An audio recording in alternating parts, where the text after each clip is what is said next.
Yo, what is up, guys? Back on the grind. Sorry that I went 2 days without uploading because I was really busy with school stuff. Like, we had so many presentations to do and stuff to do, and in a week we have exams. We have exam week, so it's gonna be really hard to upload like the coming week. I can definitely upload every day, but the week after that, like, I might post only like 3 times a week or something, and then I'll be back on the grind. But yeah, today I'm finally done with my presentation. We had to do like a whole presentation of something we were doing throughout the whole year, like what do you call that, some research we were doing. And yeah, and today we had to present it. It had to be like 20 minutes, but our presentation ended up being like 40 minutes in total, so that was really devastating. Not devastating, but like exhausting. And yeah, but now we're finally done. I can chill for about a couple of days now, and then I have to start learning for the exams. But yeah, you know, I'm not mad because this is my last exam week before I graduate. So it's literally my last ever exam week because I'm not gonna go study abroad. I'm not gonna go to university and stuff like that. So this is basically my last exam week ever in my life, you know? So yeah, you know, grind is real. As you can see, I'm exhausted, you know. We did so much work throughout the whole year towards this, and now we're almost done. I think it's like 2 months until I graduate, you know what I mean? 3 months until I graduate, so we're almost done. But yeah, anyways, right now I'm gonna go to the gym. I also skipped the gym for like 2 days, you know. I never usually skip the gym. I had to skip the gym for 2 days so I can work and study. But now I'm gonna go to the gym. What more? I'm gonna go to the gym. I'm gonna watch some charting sessions because I missed 1 or 2 charting sessions too. Watch some charting sessions, just study.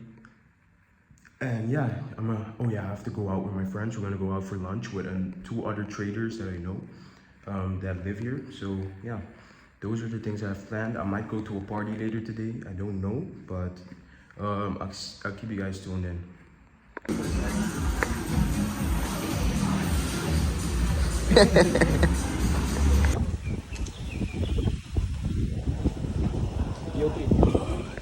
Yo, what is up, guys? I just came back from like a brunch type of thing with my other trading friends. As you guys saw in the videos that I recorded, just went to eat at Saint-Tropez. That's a restaurant at where I live. And yeah, but right now I think I'm gonna watch the charting sessions that I didn't watch yet. So I'm gonna give you guys a time lapse of that, and then I think I'm done for the day. You know, I had a pretty productive day. Did my presentation at school that took the whole morning. After that, went immediately to the gym. Then now I just came back from lunch. So I've had a pretty productive day, a fun day, you know, busy day. Now I'm just gonna watch some trading videos to learn more, and then I think I'm chilling. I might go out tonight, I don't know. But I hope you guys are enjoying the video. This is like more of a day in the life, you could say. You know, when I graduate, like this is like how my days are gonna be when I graduate, you know. Go to lunch with my other trading friends, you know, just trade in general and just chill, you know, have fun.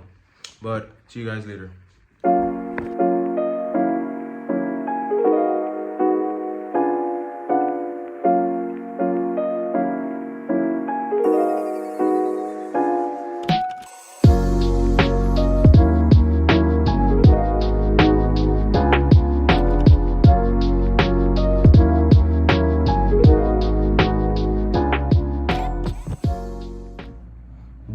What is up, guys?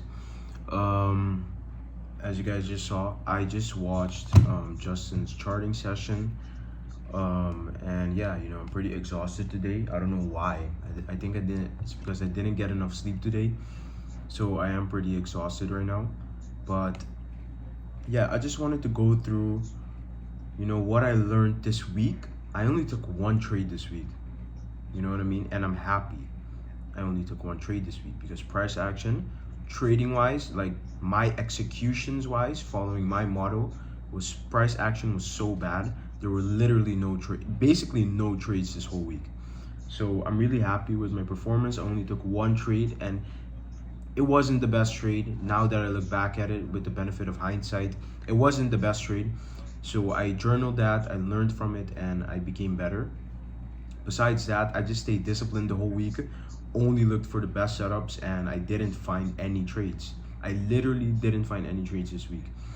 My directional bias was in fact correct though. I remember when we're somewhere down here, I said now I'm expecting us, because we took out the equal lows and everything. We took out all those levels of sell side, and I didn't directly say we're gonna head to the upside, but realistically, once we take out all those levels of sell side and we still have a higher time frame bullish bias, we are supposed to go to the upside, you know. And I just saw this internal market maker as maybe just a rebalance in price so we can head back to the upside. And that's exactly what happened. We got the Wednesday reversal, just started pumping the whole day. Started pumping, and then I remember Thursday we kept on pumping during the overnight session. So I remember I went into Thursday with a really my bias was just I didn't have any expectations, because when you have a large overnight range, the chances that AM is gonna be good is so small. And these days I'm not really that interested in trading PM session either. Even though PM session wasn't that bad like the last 2 weeks, I just have no interest, because you guys have to realize, for me it's later in the day, so my time is more ahead than the Eastern Standard Time. So let's say, you can say the PM session is later for me, and it basically feels like I'm trading the whole day when I do that. And yeah, I don't feel like really trading for that long. So I just really call it quits. Usually like right before or right around like 11:30 Eastern, I call it quits. And maybe sometimes, like if I really like, sometimes I expect the AM session to just be bad, so I don't even look at the AM session. Then I'll trade the PM session. But if I look like almost the whole AM session, if I'm on the charts the whole AM session, I don't really care about PM. I just don't even look at that, because you're using all of your mental capital, and it's just not worth it. Anyways, I just wanted to go through what I learned this week with you guys, and I don't know if you guys maybe can take some tips, but I mainly just make these videos for myself so I can journal. It helps me be more accountable and follow my rules. And it's nice to have this journal for in the future to look back on it. So that's why I'm doing this. I'm mainly doing this series for me. So yeah, but if you guys can also learn from it, that's also amazing. If I can help other people, that's always a plus. Anyways, so I basically just wanted to see what I learned this week, and I basically already mentioned it. I said, discipline, just having that discipline to not trade. I only took one trade this week. That rarely happens, that I only take one trade a week, or maybe no trades the whole week. And that's actually it's not supposed to be surprising, because realistically, if there are no setups, I'm not supposed to trade. And I remember I saw some setups, but again, they weren't A plus, and I have to only take A plus setups. And I realized that, because sometimes I'm conscious of the fact that a setup is not A plus, but I still take it because of FOMO. But once you get over that and you just realize the markets are not going to go anywhere, there's always going to be more opportunity. You just realize that FOMO really isn't a real thing. You know what I mean? Technically, there's always going to be more. If you realize that, when you engrave that in your brain, you don't care, or you don't really care if the market is going to go without you, even though I know where it's going to go. Like, I knew, almost not guaranteed, but I had a high conviction in the fact that we were going to come back to these buy side levels, and we were going to keep going to the upside. I had a high conviction of that. But you didn't see me FOMO into this move. I didn't FOMO anything. I just let the markets do its thing. And if I got a setup within that move, that's just a plus. Then I'll be able to capitalize on it. But besides that, I can't do anything. You have to realize the fact that you can't control anything. You can't control the markets. You literally can't control the markets if you're not a market maker. So you just have to let the markets do its thing. And so that's basically just what I wanted to get back to, is the art of discipline. You really have to be disciplined in this game. So many people, they have a good strategy, they have good risk management or decent risk management, but they don't take the best setups and they just give all their money back to the markets and they stay in the break-even stage. So it's important to just stick to one pair. That really helped me with discipline, because I also used to trade a lot of pairs. I used to trade forex, so multiple forex pairs like GBP USD, Euro USD, GBP JPY, AUD CAD, and all of those stuff, and gold. I I sometimes do look at gold still, but I really decided to just stick to one pair. It really helps with discipline. It helps you so much with discipline. It's not normal.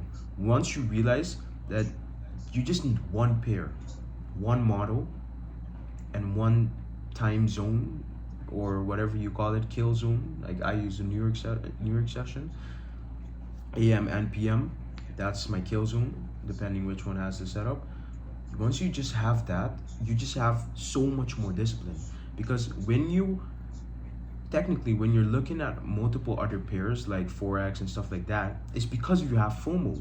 Because realistically, every day there is a setup. Whether we don't know on what pair precisely every day, but technically almost every day there is a setup. And when you look at so many other pairs, it's a part of having FOMO, because you don't want to miss those setups. You want to capitalize on every trade or every potential setup that is playing out. And so yeah, it's just better you just have one pair. You just become so much more disciplined. I've just become like zen in a way. Like I don't care what happens. I realistically, like, I can literally see my psychology improving ever since I started this journey, and just sticking to one pair, sticking to one model, staying disciplined, only taking A plus setups. I already see a difference between my psychology now and the psychology before I started this journey, these videos. So I just don't care anymore. You just have to keep your emotions away from everything and just do your job. It's literally a job. It's literally a business. You just have to do your job. And once you realize that and you stop attaching your emotions to it and to the decisions that you're making, you're just gonna become profitable. And I know I'm gonna become profitable. Maybe right now I'm not finding any trades, but I'd say I'm gonna be doing this journey for like at least 2-3 months. I'd say at the end of this journey, I'm gonna have a funded account, maybe even 2, maybe even 3, maybe even 4, I don't know. But I know I'm gonna be funded. I've already been funded in the past. I'm doing futures. This is a different thing. I used to be funded with my funded FX, but I became too comfortable, got too comfortable, gave away all my wins back to the markets. Psychology got the best of me, you know what I mean? But I'm getting back. I'm coming back. The comeback is always stronger than the setback. So basically, I went on a little of a rant, you could say, but I just wanted to say that just stay disciplined, and the money will come. Focus on the skill, focus on the discipline, focus on the risk management. The money will eventually come. You just have to be patient. So many people, and I used to always do this too. I just go on TikTok, I see all these successful day traders and whatever in their Lamborghinis and all those things, and you have this FOMO. You get this FOMO, like, I'm not doing enough, I'm not doing this, and you only look at your P&L to measure your success and your progress. And it's just such a wrong way to look at it, because some people take years to become profitable. Some people take 5 years. Some people take 10 years to become profitable. And it's just so unrealistic to just look at TikTok.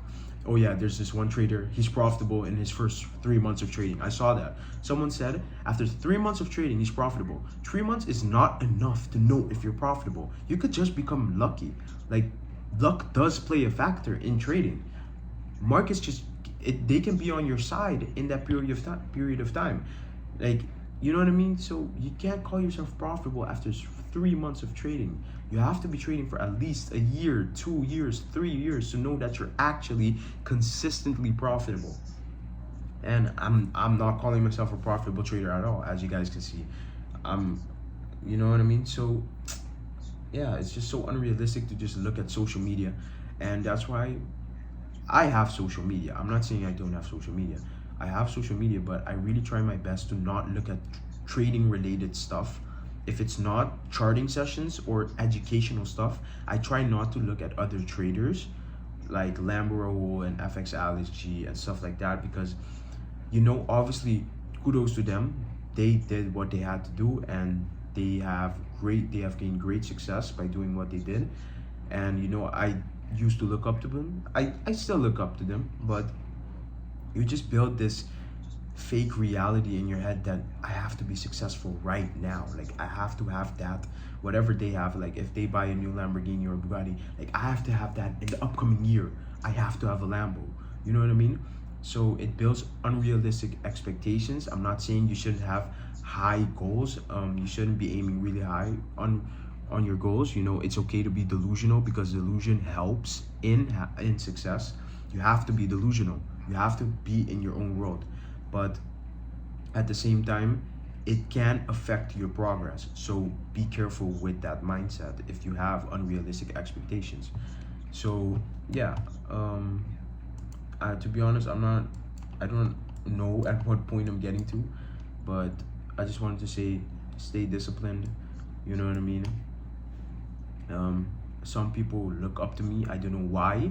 Maybe because I'm so young, but I'm also just a 70-year-old trader trying to make it. And yeah, that's all I wanted to say. Today is a Saturday for me, so tomorrow is Sunday. Upcoming week, let's see what news we have the upcoming week. Monday we have no news, new home sales, that's nothing. Tuesday we have 11 a.m. For me it's 11, so it's 10 a.m. Eastern news. Consumer confidence and AUD CPI, but I don't look at AUD. There's a lot of news Tuesday, so this could be a good day, good volatility. Wednesday we have this, okay, at 8:30 Eastern. Okay, also pretty good. Thursday we have core price index and unemployment claims. Okay, so this is a pretty good week in my opinion. A lot of news that could inject volatility in the markets and give us direction. So yeah, there's literally news every day besides Monday, I think. So yeah, this it could be a good week. Don't know what price wants to do, because this was my objective. So we're at all-time highs, especially on ES. If you guys look at ES, all-time highs. So I really don't know what the market wants to do. For me, maybe we're just gonna rebalance back to equilibrium and then keep going to the upside. I do not know, but yeah, that's all I wanted to say for today. I hope you guys enjoyed this day in the life. It was a pretty boring day. Again, I'm gonna get equipment so I can film in the gym, because I know a big part of my day is going to the gym. And I can also have some conversations or some talks with you guys while I'm in the gym, thinking to myself, because when I'm in the gym I'm just thinking. So it'd be good to talk to you guys about my thoughts and stuff like that. And yeah, so I'm gonna make gym content soon, I promise. So besides that, you guys just saw I just went to eat and stuff like that. Yeah, I'm gonna end this video right now. I'm dragging it out, and I really hope you guys enjoyed it. And until tomorrow.